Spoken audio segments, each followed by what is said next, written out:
अलग अलग तरह की बनावटें और आकार अलग अलग तरह की ऊर्जा संरचनाएं बनाती हैं। इस जीवन के होने में अग्नि को एक महत्वपूर्ण तत्व माना जाता है, पर जब कुछ चीजों को दूर रखने की बात आती है तो अग्नि हमेशा बहुत महत्वपूर्ण है। तो ये एक उसका हिस्सा है कि अपने जीवन में हर दिन आपको तेल का एक दिया जलाकर उसकी उपस्थिति में कुछ समय तक रहना चाहिए। भारत में एक चीज है जिसे सांभरानी कहते हैं। खासतौर से जब परिवार में कोई मृत्यु हुई हो, सांभरानी को 11 से 12 दिनों तक जलाया जाता है।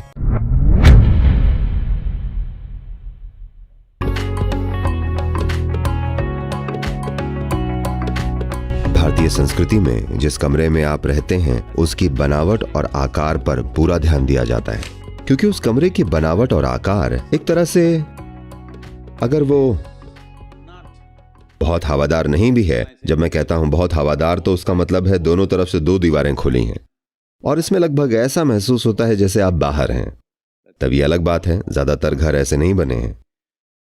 तो अलग अलग तरह की बनावटें और आकार अलग अलग तरह की ऊर्जा संरचनाएं बनाती हैं।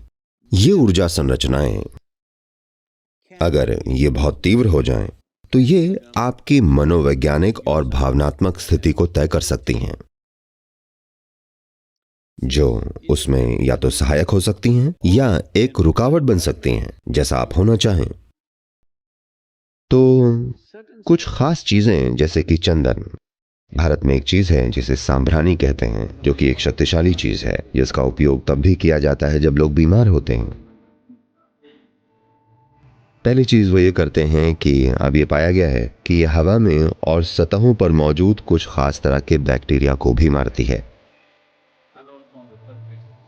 तो खास तौर से जब घर में कोई आदमी बीमार हो, हर जगह सांभरानी जलाएं। This has a powerful impact on the atmosphere. इसका वातावरण पर एक जबरदस्त प्रभाव होता है। ये बस सुगंध की वजह से नहीं है, ये एक अलग तरह की चीज है जो हवा को शुद्ध करती है। ये वातावरण को ज्यादा जीवंत महसूस कराती है। बुनियादी तौर पर जो भी संरचनाएं हैं, ये अंदर को बाहर जैसा बनाती है।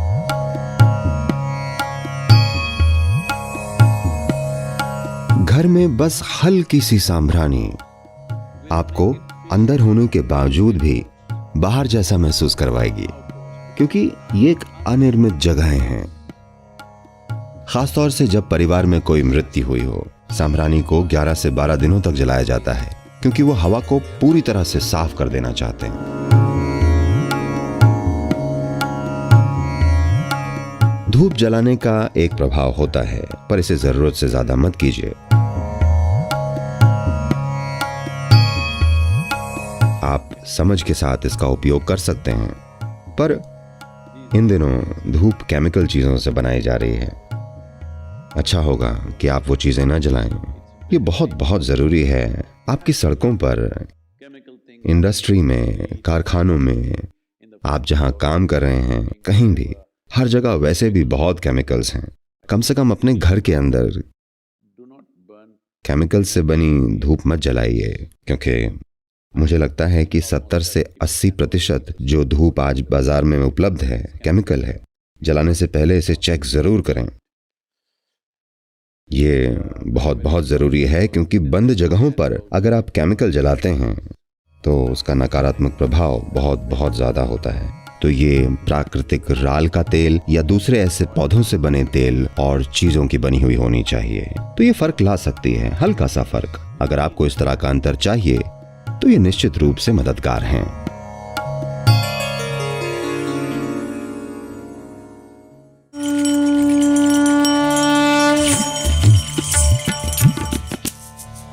तो आमतौर पर योग संस्कृति में, योग विज्ञान में, हम जीवन को 5 मूलभूत तत्वों के मिश्रण के रूप में देखते हैं: पृथ्वी, अग्नि, जल, वायु और आकाश। इनमें से अग्नि इस जीवन को बनाने में एक बहुत महत्वपूर्ण पहलू है। तो इस जीवन के होने में अग्नि को एक महत्वपूर्ण तत्व माना जाता है। बस यही एक चीज नहीं है, सभी 5 जरूरी हैं।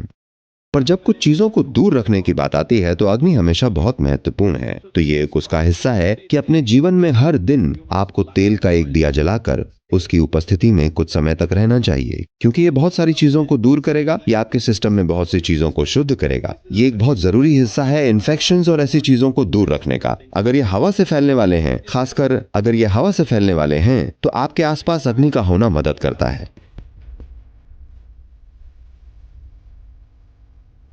किसी तरह का एक दिया आपके आसपास कहीं आपके नजदीक जलता हुआ होना चाहिए। This will do wonders to you.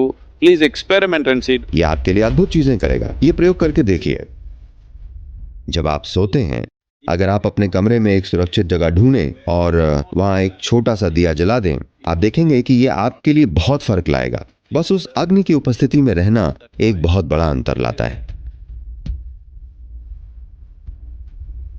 योग विज्ञान इसे साफ तौर पर स्थापित करता है और हम इसे अपने अनुभव से जानते हैं कि दिए के रूप में अग्नि का एक छोटा सा हिस्सा आपके आसपास जलते रहना, आप देखेंगे, खास तौर पर जब आप फिजिकली स्वस्थ न हो तो इसका होना बहुत बहुत जरूरी है।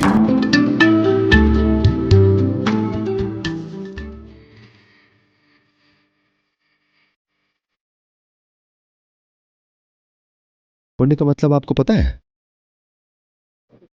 जिसे पुण्य और पाप कहा जाता है, दुर्भाग्यवश इन चीजों को एक समय तक बड़ी गलत तरह से समझा गया है। पुण्य पाप मतलब उस तरह के कार्य, वो काम जो आपको नीचे ले जाएं, वो काम जो आपके अंदर जीवन को और ज्यादा जीवंत बना दें, या वैसे काम जो आपके जीवन को जड़ता की ओर ले जाएं। So the Punya Puja is to enliven the house. The space in the house should become alive. तो पुण्य पूजा घर को सजीव बनाने के लिए है। घर के अंदर की जगह जीवंत होनी चाहिए।